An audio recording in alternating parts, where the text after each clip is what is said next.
Hey, we're back here on the GSMC Baseball Podcast, bringing you our second segment. But before that, I would like to ask you again to please like and follow the show, subscribe, hit the bell notification, gsmcpodcast.net to donate. Really does help us, really does mean a lot. So thank you so much for that. It is so appreciated. All right, we're going to get back to our segment here. It is going to be our second segment now, and we're going to be doing a little bit of power rankings. So, I haven't done power rankings yet. I was waiting for more of the big free agents to sign to kind of do it because I didn't want to make this and then tomorrow, the Yankees sign Blake Snell or something like that. But there's only really two guys left, and we got to talk about it eventually. And at this point, I don't really think a Snell or Montgomery signing is really going to improve a team so drastically that they're going to move up a lot. So yeah, we're gonna talk about the AL first. Gonna lift my teams 15-1, and where I think they are ranked. Let's get straight into it. So number 15 for the AL. No surprise here. We have the Chicago White Sox. The White Sox are really bad. I don't really need to say anything else here. They're super bad. They, not the movie, but they're just really bad. They don't have a good team. I don't know how to explain this much more. They don't have a good team. I have them being the worst team in the AL. This shouldn't really come as a surprise. By the way, I think I said White Sox at 15 instead of 14, which is my fault. I meant to say A's. If I did say that and I'm just not thinking right, sorry. It's been a crazy time. I got to move my setup and I'm doing it in a different place. And sorry about if I'm a little jumbled up in the brain, but I meant A's at 15, White Sox at 14. What I said basically applies to them too. These two are, I think, easily the two worst teams in the AL. Both are really bad. Both don't have much going for them right now. I don't think that's really me saying anything too surprising. Both teams are really bad, and nothing much to say there. 15-14. If you flip them, it's fine, I guess. It's again not really a big deal. Both teams are bad. So yeah, let's move on. At 13 in the AL, I have the Los Angeles Angels. Again, not a surprise. We know the Angels aren't the best team. You didn't make the playoffs last year, and you just lost your best player in free agency. Makes a lot of sense that they're going to be low. You did sign some guys in the bullpen, especially, but the big signing was Robert Stevenson, and Stevenson is hurt and probably will start season on the IL. I do think they end up signing either Blake Snell or Jordan Montgomery, but I don't think that would get them much higher even. I think maybe it would get them above the number 12 team, but that's really about it. So, not much they can do there. But still, even with that, even with me kind of, dogging on the Angels a little bit, I still think they have a pretty nice young team, like I said with Ron Washington before. I think there's a lot of good young pieces to build around there. And just because I have them this low doesn't mean I think they're going to be absolutely awful. I just think there's a lot of good teams in the AL. So, I don't think they're going to be extraordinarily awful. But, again, I don't think they're very good. So, I have them at number 13. Number 12 here, I have Cleveland. Cleveland's a really interesting team for me. I don't know what's going on with them. They had that great playoff run 2 years ago, winning the Central, then beating the Yankees beating the Rays in the Wild Card Series, then winning a game against the Yankees in the Wild Card Series, in the Division Series. Sorry.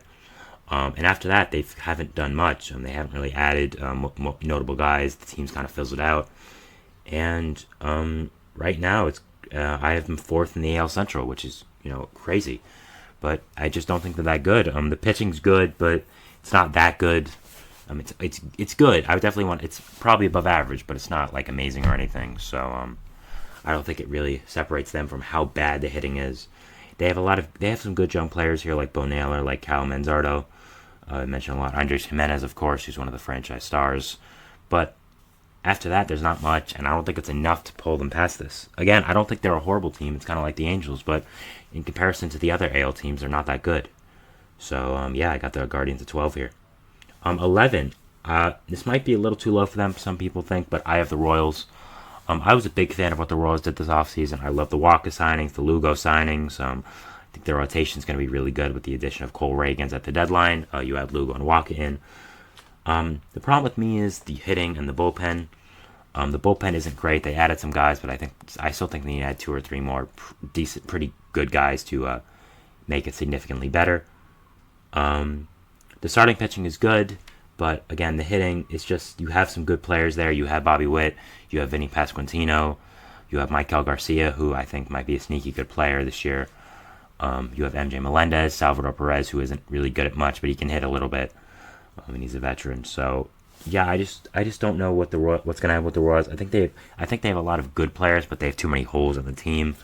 So yeah, 11. I don't think they're bad. I don't think they're awful, but it's just there's a lot of good teams in the AL, and for me, they couldn't crack the top 10. I was running a little too high on them.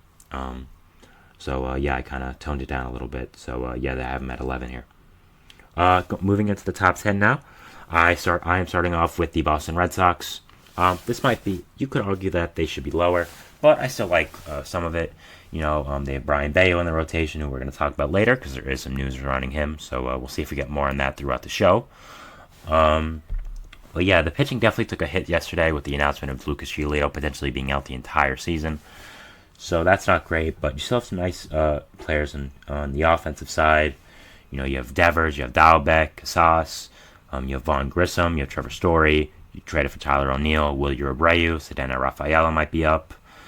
The bullpen's pretty good as well, especially after not trading Kenley Jansen. So I definitely think there's still a lot of pieces there, and I still think they aren't a horrible team. Again, they're only 10, which is not great. Yeah, still not great, but again, not horrible. So yeah. Number 9 here, I have the Detroit Tigers. Yeah, I'm a big fan of what the Tigers did this offseason. I thought they had a lot of good moves. A lot of good players, made a lot of good moves. Shelby Miller, I thought, was a great addition to the bullpen. I thought Jack Flaherty was a nice signing for the rotation. I like the hitting moves they did as well. Gio Urshela was a nice one. Traded for Mark Canha as well, which was nice. So I like what they did. I'm betting on the big bats showing up. I believe in Spencer Torkelson, Riley Green, Kerry Carpenter, all those guys. I definitely believe in all of them. And I think they could propel the Tigers to being a pretty good team this year, maybe even fighting for that AL Central spot. I doubt it because you'll see where I have the other AL Central team. Yeah, I definitely think the Tigers are going to be a good team this year. I like the pitching they have as well. Casey Mize, Tarek Skubal. So, yeah, a lot to look forward to if you're a Tigers fan for the first time in a little while. And, yeah, I'm looking forward to seeing how they perform. 8, we have, might be a little low for people, but I have the defending world champion Texas Rangers. Yeah. I'm just not really high on them this year. Simply put, they have a lot of pitching injuries. They're not going to bring back Montgomery most likely. And that's it. I just don't trust their pitching. Their bullpen's kind of iffy. They added David Robertson, but he was kind of regressed last year, so I'm not sure what to make of that. They have some good bats, Wyatt Langford, Evan Carter, guys I'm really high on, as you've heard throughout the show, but I think the pitching is really going to be bad, and I'm just not big on them. I'm not sure what's going to happen when Scherzer and DeGrom return in the second half. Again, Wyatt Langford, Evan Carter, I think are really going to be the saving graces, along with Marcus Semien, Corey Seager. I could be a little low in them, but yeah, I just don't trust that pitching, and I think the hitting's going to have to hit extraordinarily well for it to make a difference. So yeah, again, I might be proven wrong. I was proven wrong last year. I didn't think they win a first round. I didn't think they go out of the first round in the playoffs, and they ended up winning the World Series. So yeah, we'll see what happens with the Rangers, but yeah, I'm not very high in them. 7, we have Tampa Bay Rays. The Rays are always good. Not a surprise here. I do have them a little lower because their shortstop situation got significantly worse.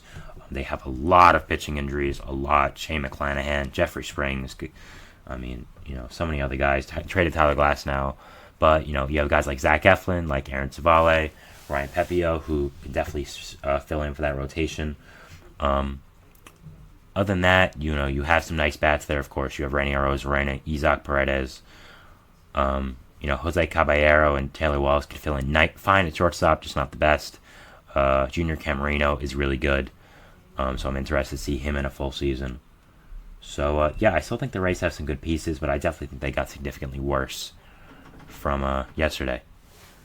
From the last season. Sorry, I take a quick break here, but I'll be back. I'll be right back. Sorry, we are back. All right, so going back to number 7 here with the Rays.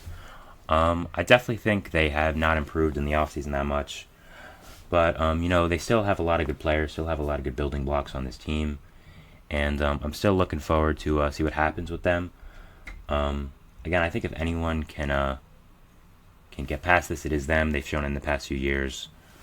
So yeah, definitely interested to see what happens with the Rays and what's going to happen with them. Moving into the top 6 here. At number 6, I have Toronto. So yeah, with Toronto, they've had a really interesting offseason. At one point, we thought they were going to get Juan Soto. We thought they were going to get Shohei Ohtani, but instead they kind of fell on some other guys like Justin Turner, like Yari Rodriguez, like Kevin Kiermaier, bringing him back, which are good signings, but at the same time, it's not really what you expected from them at the start. So definitely going to be interesting to see what happens with them, and where they do end up after the kind of disappointing offseason. So definitely going to be watching them, seeing what happens with them, and I do still have them making the playoffs, as I have them number 6. Definitely a team to watch here.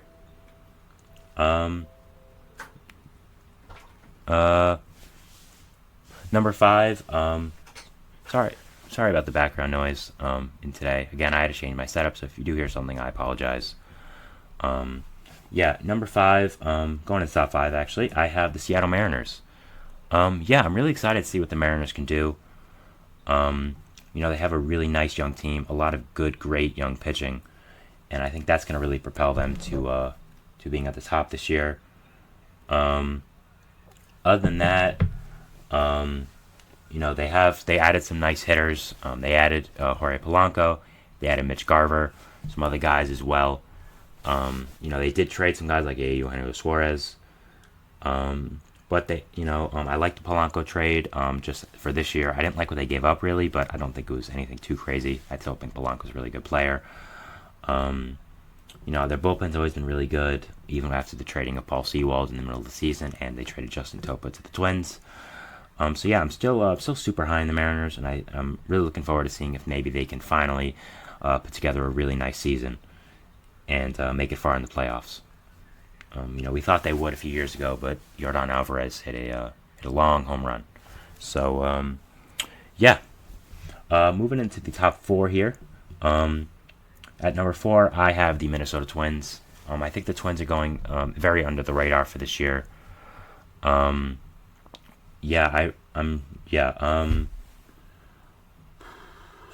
Had a little bit of brain fart there. But definitely.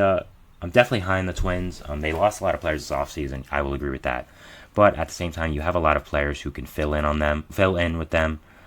You have a lot of players who can fill in those roles. You have, you traded Jorge Polanco, but you have, a lot of good young infielders. You have Eduardo Julian, Royce Lewis, Brooks Lee, of course, Carlos Correa at shortstop for a long time. So definitely still a lot of pieces there. You have a lot of good young pitchers who can fill in for Sonny Gray's role. Louis Varland, Chris Paddock, guys, Simeon Woods Richardson, guys who weren't there last year who are going to make a big impact this year. So I still think they're a really, really good team. I think they're going a little bit underrated because they didn't make that many signings, but frankly, I didn't think they needed to. And again, it's Minnesota. I understand you got Carlos Correa, but it's not like you're a top free agent destination. So, you did get Carlos Santana, which is a fine signing, but I think, that's really it. So, moving into the top 3 now. These are my 3 undisputed best teams in the AL. I'm going to go through them kind of quickly because we're kind of running out of time. Because I did have to take a break. Again, I am sorry for that, but, kind of crazy today. You have Astros 3, Orioles 2, and the Yankees 1. I've said this before on the show. I think these are the 3 undisputed best teams in the AL. Whatever order you have them in is perfectly fine with me. I absolutely love these teams. I love what they've done this offseason. Yankees, Soto, Orioles, Burns, Astros, Hader. These teams were all great last year and even got better. So I'm looking at these teams as the undisputed top 3 teams in the AL. And definitely really interested to see how it goes. And right now I do have the Yankees edging out the other team just a little bit. I think their lineup depth is just incredible, and I think the pitching is going to come through in the end. But again, Astros, Orioles, Yankees, really any order of the top three I think is okay. So yeah, all right, that was our second segment. Again, I apologize for a little bit of the chaos and what's going on right now, but it's okay. I think it should be good for now, and we'll go to our second break. So we'll see you after that. So thanks.